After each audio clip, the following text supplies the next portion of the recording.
What's good? You watching Major Talk TV, and right now you in the den with First D. I want a house on the lake, ducked up and out of the way. I keep my bitch on my plate. Don't ask me no question, we straight. Man, there's a few things to talk about.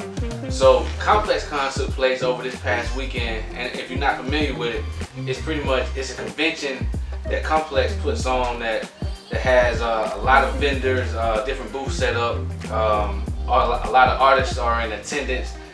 Some label execs might be in attendance, or label representatives, and it's a big networking event, kind of like Comic-Con and these other different conventions that people have. So ComplexCon took place over this past weekend, and there was a lot of artists there. A little drama happened. Little drama popped off. It was between Offset, well, not Offset himself, but somebody in Offset entourage, and what looked like it was a security that was there at ComplexCon. Now I'm gonna post a video so you can see it. Pretty much what happens, you see Offset standing there. He had a red jacket on, some red Jordans, and like a red beanie. You can see Offset from behind, and all of a sudden, it's like some people get into it, and at first it looks like a brawl, like it's a lot of people that's going at it, but towards the end you can tell it's like it would end up being between two people, somebody that was with Offset and his squad, and then, like I said, somebody that appears to be a security. I'm not really sure what the situation was about and what made it pop off, but when I seen it, man, the first thing that came to mind was that situation at ComplexCon a few years ago with Joe Budden. And this was back when Joe Budden had the show on Complex with DJ Academics called Everyday Struggle. And it was some tension behind the scenes already brewing between Joe Budden and some of the people over at QC. So when they were at ComplexCon working with Everyday Struggle, they did an interview. They were interviewing the Migos, and I can't really recall exactly what happened, what made everything pop off, but it went crazy then. And I know Joe and Academics were saying Complex didn't get security guard for them, so they pretty much they were just out there and had to hope that it didn't get crazy. So that was the first thing I thought about. And historically with the Migos, one thing you know about the Migos and everybody that's affiliated with them is when it's go time, they always ready. Like, what I do like about what I seen, if we're gonna find some light in the situation, is that they kept Offset away from what was going on. Like, he was definitely there, but when everything popped off, there was other people, a part of his team, that was pushing him to the side, making sure he wasn't actually involved in the scuffle. So I did like when I seen that, because a lot of times, man, these things happen, and the main artist, the breadwinner, they have you right there in the middle of everything going on, like, and you the most valuable one. So yeah, I thought that was cool that they kept him out of it. But damn, man, the Migos, when it come to getting some straight, and the Migos, they don't play. Like, if they have an issue, man, if it's not one of them, it's somebody in their team, they gonna get it straightened out. But yeah, we don't really know what the situation was. I'm sure we're gonna get details in the following days. So whenever details about it come out, I'll do another video and update y'all on that. Alright, moving right along. Man, I know y'all seen that clip floating around with Young Man Halle. And if you haven't, let me tell you, it's pretty much a clip. I'm not even sure what social site it was posted on. Probably Instagram or Twitter, something like that. I don't know. But you see Young May in the video. She got shades on, and to me it appears like she might be having a fan moment. Cause she just kind of stunned, like, oh my gosh, y'all don't even know. And Halle Berry, hugging on her neck, and you can see Halle Berry mouth at some point in the video, "That's my baby." Now I don't know what the situation was. I'm not sure if they were actually out and about together, but when they were spotted, it seemed like Young May was having a fan moment. But man, it's so crazy. Like, I sit and think, like, Halle Berry was always that one female that everybody, all the guys wanted. I don't care if you were young, you were old, different races. Like, she was just an international sensation. And you know, it just right, you know, it just show things are definitely changing. Like, you know, every man in the world wanted Halle Berry at some point, and you know, we got this video of her and Young M.A. Like I said, we don't know the details, we don't know what's going on, so I'm not even gonna really speculate. But I'm just saying, you know, that was kind of funny. But whatever the case, salute Young M.A., salute Halle Berry, and you know, hopefully we'll find out what happens next. Updates. Okay, I got updates. I promised on the last video that I did that I was gonna come with any updates that happened with the Travis Scott Astroworld fiasco. And pretty much since I made that video, some things have happened. All over social media, people have been responding, you know, giving their 2 cents. Roddy Ricch made a statement saying that he was gonna take the earnings that he made off the Astroworld Festival and donate that to the families of the people that died and, you know, people that were injured doing everything.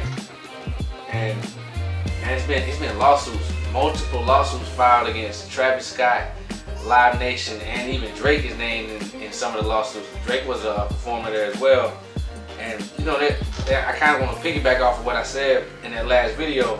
I was saying it was probably going to be a minute before we get a chance to see another Travis Scott concert because of the risk that the venues are going to feel like could potentially take place. You know, that having those kind of shows that get so wild is very high risk. So the fact that he was getting booked, it still says a lot. But now, you know, I know it was going to be a while, and I say that because Live Nation is a company that is kind of like the OG on the block. When you're trying to do a big tour, an arena tour somewhere around the country, or probably even international tours, Live Nation is kind of like the go-between, the connect between the artists and the venues. They set up a lot of big tours.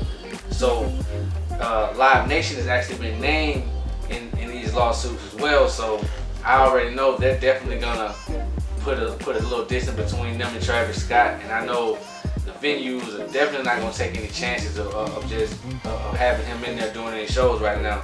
And I can also imagine that he probably doesn't even feel like performing right now on the heels of everything that just happened. There's some other crazy stuff I seen when it came down to the Travis Scott thing.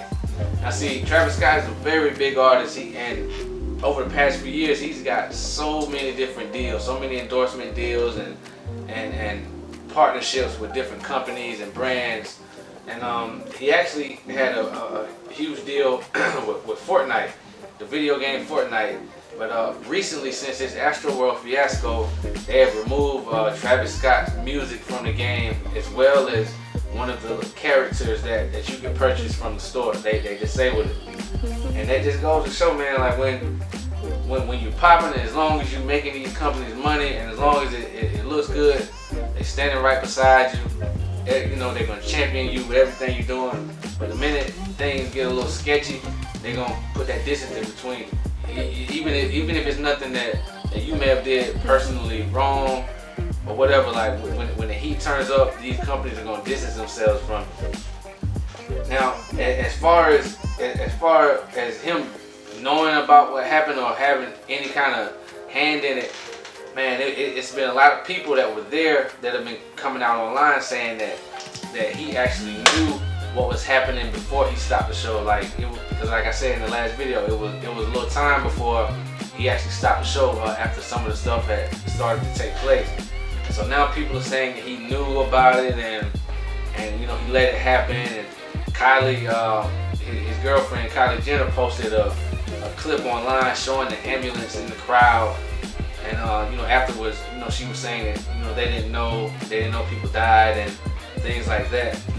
So you know, it's still up in the air. It's still very new, and as investigations take place, it's still gonna be new information coming out. So we just gotta stay tuned and yeah, I'm gonna keep doing updates as things continue to unfold. I'm gonna keep doing updates. Something funny that I seen, Cat Williams actually had a comedy show the other night, and during his show, a lady passed out in the crowd, and someone yelled, "Stop the show!" He stopped the show immediately, and he actually made some comments about what happened at the Astroworld Festival, and he was pretty much saying, you know, Astroworld, what happened has him scared, and he doesn't want to leave there having on his conscience that somebody died at his show or was seriously injured. And you know, I feel like after something like this happening, with people actually dying, it's gonna be a lot of performers and entertainers kind of being more in tune and paying more attention to what's going on in the crowds, just to try to have more of a handle on what's going on and be able to kind of tone everything down a little bit sooner, so maybe that type of thing doesn't happen again. Now, Travis Scott, ex-manager, actually came out recently since all this happened, and he said he was left for dead during the seizure, and he also faked streams to launch Travis Scott's career. Now, you know, when you're hot, just like I'm sitting here making this video and everybody else making videos talking about these different topics, you know, everybody's gonna have something to say, and especially if they have information on you, you know, what better time to put it out there. Now, yeah, his ex-manager Shane Morris pretty much saying that he has a bad history with Travis Scott, and that he did some things in the beginning of his career to help launch his career. Like I said, faking the streams, and yeah, he said he suffered from a seizure, and he was actually left for dead, and shortly after that their working relationship ended. You know, I don't know how true it is, but like I said, when things are hot in the media, you know, people are gonna jump on it like a dog on a hot bone. So, you know, you take it for what it is. But it's just, you know, it's just a lot of things going on surrounding Travis Scott, and for him to be one of those artists that was being championed, and like I said, with so many endorsement deals, so many partnerships with all these big brands and companies, it's real interesting to see how things are gonna pan out for him, and who's gonna stick by him and support him throughout everything, and who's gonna, you know, take off. I'm gonna keep y'all updated. Any new thing transpire, any new information come out with anything that I talked about, I'm gonna let y'all know about it. I'm gonna keep y'all updated. Right now, you locked into Major Talk TV. It was Den with First D.